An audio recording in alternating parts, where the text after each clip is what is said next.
पति की सच्चाई। शादी की पहली रात ही मेरी सास और ननद ने मेरे पति के बारे में ऐसी बात बताई जिसे सुनकर मेरे रोंगटे खड़े हो गए। मेरा नाम ज्योति है। आज मैं आपको अपनी कहानी सुनाने वाली हूँ। आज ही मेरी शादी अमर से हुई है। शादी एक अच्छे बड़े घर में हुई है। पैसों की कोई कमी नहीं थी। मैं और मेरे पिता अपने आप को बड़े खुशकिस्मत मानते थे कि हमें ऐसा घर मिला है। सभी रिश्तेदार भी कह रहे थे कि ज्योति के तो भाग खुल गए, किस्मत वाली है। हम लोग उनके मुकाबले कुछ भी नहीं है।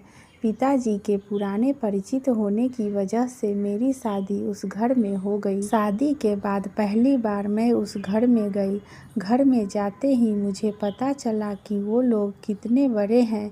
घर बहुत बड़ा था। पहली बार था जब मैंने उनका घर देखा था। सब कुछ बहुत अच्छा था। सुहाग रात का समय आ गया, लेकिन उसके पहले मेरी सास और ननद मुझे अकेले में ले गई। मुझे समझ नहीं आया। मुझे लगा कुछ बात करनी होगी। उनके चेहरे उतरे हुए और डरे हुए थे, जैसे कि कोई बात वो मुझसे करना चाहते हो। मैंने उन्हें पूछा, क्या हुआ? आप दोनों इतने डरे हुए क्यों हो? मेरी सास बोली, बेटा, हम तुम्हें कुछ बताना चाहते हैं, लेकिन तुम यह सुनकर हिम्मत रखना। साथ ही मेरी ननद भी बोली कि अब हम जो तुम्हें बताने वाले हैं वो बात हम तीनों के बीच ही रखना। यह बड़ा घर है, यहाँ बात फैलते ज़्यादा समय नहीं लगता, और वो बात सबके सामने आ गई तो हमारे घर की इज्जत मिट्टी में मिल जाएगी। अब तुम इस घर की बहू हो और तुम्हें इस घर का मान रखना ही होगा। उनकी बातें सुनकर मैं थोड़ा डर गई। मुझे समझ नहीं आ रहा था कि वो लोग क्या बोलना चाह रहे हैं। मैंने कहा, आप बताइए, मुझे क्या बात है? मेरी सास बोली कि बहू, मेरा बेटा मर्द नहीं है। उनकी यह बात सुनकर मेरे होश उड़ गए। उन्होंने कहा कि मैं जानती हूँ कि तुम क्या सोच रही होगी कि फिर हमने तुम्हें क्यों फंसाया, लेकिन हमारी भी मजबूरी है। हम यह बात ऐसे बता नहीं सकते थे, वरना सभी को पता चल जाएगी। मेरा बेटा रात में अक्सर बाथरूम में ही रहता है। पता नहीं वहाँ क्या करता है। जब भी उससे पूछो तो यही कहता है कि उसका पेट खराब है। यह बातें सुनकर मुझे समझ नहीं आ रहा था कि मैं क्या करूं। मेरी ननद कहती है कि तुम उससे बात करना, थोड़ा समय उसके साथ बिताओ, फिर उससे खुलकर बातें करो। अगर कुछ हो सकता है तो हम ज़रूर करेंगे। हम तुम्हारे साथ हैं, तुम्हें अकेला नहीं छोड़ेंगे। यह सब सुनकर मैं अपने कमरे में जा रही थी। मुझे अब डर लगने लगा था। मैं कमरे में यही सोच रही थी कि मेरे पति अमर कमरे में आए। कमरे का दरवाज़ा बंद किया और दरवाजे से ही पेट पर हाथ लगाते हुए आए। बिस्तर पर मेरी तरफ पीठ करके बैठे और बोले कि उनका पेट खराब है, और कुछ ही सेकंड में वो उठकर बाथरूम में चले गए। बिल्कुल वैसा ही हुआ जैसा कि मेरी सास ने मुझसे कहा था। पेट खराब हो तो थोड़ी देर बाद वो बाथरूम से आ जाते, लेकिन वो करीब 1 घंटे तक बाथरूम में ही रहे। मैं बाहर चुपचाप अपने बिस्तर पर बैठी रही। मैंने उन्हें आवाज़ भी नहीं दी। बस यही सब सोचते सोचते मैं बिस्तर पर लेट गई। करीब 2 घंटे बाद वो बाथरूम से निकले। मेरा अब उनसे बात करने का मन ही नहीं था। मुझे लगा कि मेरे साथ धोखा किया गया। वो भी चुपचाप अपने बिस्तर की साइड पर जाकर सो गए। सुबह मैं अपने आप को खुशकिस्मत मान रही थी, और रात होते होते अपनी किस्मत को कोसने लगी। सुबह मैं जल्दी उठी और बाथरूम में गई। बाथरूम में जैसे ही गई मेरे होश उड़ गए, क्योंकि बाथरूम में एक नई नाइटी थी, साथ ही मेकअप का कुछ सामान। यह सब क्या था, मुझे समझ नहीं आ रहा था। एक ऐसे इंसान से मेरी शादी क्यों करवा दी गई? सुबह मेरी सास ने मुझसे पूछा, क्या हुआ बेटी रात में? मैंने कहा, वही जो आपने बताया था। यह कहकर मैं रोने लगी। मेरी ननद ने कहा, माँ, मैं कह रही थी ऐसे किसी लड़की की ज़िंदगी खराब मत करो, लेकिन तुम सभी ने मेरी बात नहीं मानी। अब यह क्या ऐसे ही घुट घुट कर यहाँ रहेगी? मेरी सास बोली कि बेटा तू जो भी फैसला लेगी हम तेरे साथ है, लेकिन तुझे यह वचन देना होगा कि यह राज तेरे मुंह से नहीं निकलेगा। अगली रात फिर वो कमरे में आए। मुझे अब उनकी तरफ देखने का भी मन नहीं हो रहा था। मैं चुपचाप अपना बिस्तर करके अपनी साइड पर सो गई, क्योंकि अब बात करने को रखा क्या था। उन्होंने भी अभी तक मुझसे बात नहीं की, उसकी वजह मैं जानती थी। थोड़ी देर वो बिस्तर पर बैठे रहे और फिर उठकर बाथरूम में चले गए। मैं समझ गई थी कि वो क्या करने गए थे। थोड़ी देर बाद बाथरूम से चीज़ें गिरने की आवाज़ और कुछ टूटने की आवाज़ आने लगी। थोड़ी देर आवाज़ रुकी और इस बार वो जल्दी ही बाथरूम से बाहर आ गए। आकर बिस्तर पर सो गए। हमारे बीच कोई बात नहीं हो रही थी। मैं तो यह सोच रही थी कि मैं क्या करूं। यही सब सोचते सोचते नींद आ गई।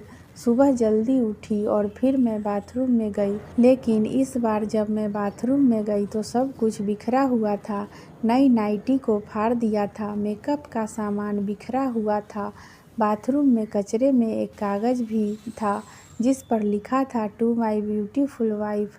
मेरे मन में अब शक आया कि यह सामान और कपड़े कहीं मेरे लिए तो इन्होंने नहीं रखे। लेकिन फिर मैंने सोचा कि मेरी सास और ननद मुझसे झूठ क्यों बोलेगी। अभी मैंने उनसे कुछ बातें नहीं की। सुबह मेरी सास और ननद फिर मुझसे सहानुभूति जता रही थी। मुझे उनकी बातों से लगा कि वो चाहती है कि मैं अमर को छोड़कर इस घर से चली जाऊं। मुझे अब मेरी सास और ननद पर शक हुआ। मैंने घर की पुरानी नौकरानी से बात की। मैंने बातों बातों में उससे पूछा कि अमर कैसे हैं। वे बोले कि वो तो बहुत सीधे हैं। उनकी माँ और बहन तो चाहती थी कि उनकी शादी उनके बहन के पति के रिश्तेदार से हो। बहन और माँ तो बहुत कोशिश की, लेकिन उनके पिता नहीं माने और उनके दोस्त के परिचित यानी आपसे करवा दी। वो दोनों तो आपकी शादी के खिलाफ थे। कई दिनों तक घर में विवाद भी हो रहा था, लेकिन तुम्हारे पति यानी अमर ने कहा कि पापा जो बोलेंगे वही होगा। मुझे अब पता चल गया था कि मेरी सास और ननद मुझे क्यों भगाना चाहते थे। इसीलिए उन्होंने मुझसे झूठ कहा था। उन्होंने शायद अमर को कुछ कहा होगा। रात में अमर से बात करने का इंतजार कर रही थी। वो कमरे में आए तो उनका मुंह उतरा हुआ था। यह पहली बार था जब मैं उनसे बात करने वाली थी। उनके आते ही मैंने कहा, आप मुझसे कुछ बात करना चाहते हैं? वो बोले, अब बात करने को रखा क्या है। पापा का विश्वास था कि वो घर अच्छा है, इसलिए मैंने माँ और बहन की ना सुनकर तुमसे शादी की और तुमने सच छिपाया। मैंने बोला, क्या सच? यही सच कि तुम मुझसे शादी नहीं करना चाहती थी। तुम्हारी ज़िंदगी में अभी भी कोई और है। यह बात तुमने ही माँ को बताई थी। घर की इज्जत और पापा के कारण मैं चुप हूँ, कुछ कदम नहीं उठा रहा। और मैंने भी देख लिया, सुहाग रात ज़िंदगी में बहुत स्पेशल होती है, लेकिन बाथरूम में 2 घंटे रहने पर भी तुम्हें कोई फ़र्क नहीं पड़ा। माँ ने सही कहा था कि तुम आवाज़ भी नहीं दोगी, बात भी नहीं करोगी। मैंने बोला, बाथरूम में रुकने को उन्होंने कहा था और वो कपड़े और मेकअप वो मेरी बहन ने रखा था। कहा था पहली रात का गिफ्ट है तुम्हारे लिए।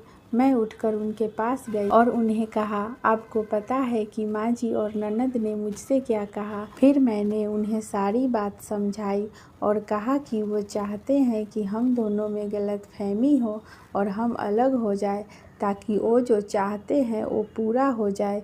उन्हें गुस्सा आया, लेकिन मैंने कहा कि नहीं, अब हम इस बात को यहीं ख़त्म करेंगे और किसी को कुछ नहीं कहेंगे। उस रात मेरी सारी परेशानी और गलतफहमी दूर हो गई। वो थी मेरी सही मायने में सुहाग रात। अगली सुबह मेरी सास और ननद ने मुझसे पूछा कि मेरा क्या फ़ैसला है, मैं क्या करने वाली हूँ। मैंने कहा कि मुझे आप दोनों के बारे में सब कुछ पता चल गया है। मैं आप दोनों को माफ़ करके एक नई शुरुआत करना चाहती हूँ। आपको मुझसे कोई शिकायत नहीं होगी। मैं एक बहुत अच्छी बहू बनकर दिखाऊंगी। मेरे चेहरे पर मुस्कान देखकर उन दोनों के चेहरे उतर गए। ननद तो उसी दिन अपने घर चली गई और कुछ दिनों बाद धीरे धीरे सास का भी स्वभाव मेरे प्रति अच्छा होता चला गया और उन्होंने मुझे बहू के रूप में खुशी खुशी अपना लिया। आशा करती हूँ दोस्तों आपको कहानी पसंद आई हो। अगर कहानी पसंद आई हो तो हमारे कहानी को लाइक करें और कहानी कैसी लगी कमेंट में हमें ज़रूर बताएं। ऐसी ही कहानी देखने के लिए हमारे चैनल को सब्सक्राइब करें। धन्यवाद दोस्तों।